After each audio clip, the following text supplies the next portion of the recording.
महाराष्ट्र नवनिर्माण सेनेचे नेते, बहुजनांचे आधारवड, दीनदलितांचे कैवारी व युवकांचे प्रेरणास्थान, एक बहुआयामी दिलदार व्यक्तिमत्व, संपूर्ण महाराष्ट्रात राजकारणातला राजा माणूस म्हणून ओळखले जाणारे पंढरपूरचे महाराष्ट्र नवनिर्माण सेनेचे नेते श्री दिलीप बापू धोत्रे यांच्या वाढदिवसाच्या औचित्य साधून दिलीप बापू धोत्रे यांची बालपणीचे वर्गमित्र तसेच भीमा परिवाराचे संघटक, समन्वयक तथा शिवसेना नेता प्राध्यापक संग्रामदादा चव्हाण यांनी त्यांच्या पंढरपूर येथील निवासस्थानी भेट देऊन वाढदिवसाच्या हार्दिक शुभेच्छा दिल्या व गळा भेट घेतली।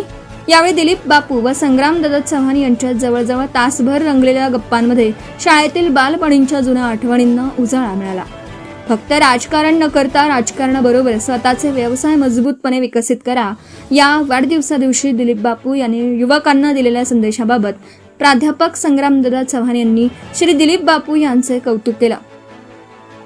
यावेळी दिलीप बापू धोत्रे यांनी सर्वांचे आभार मानले।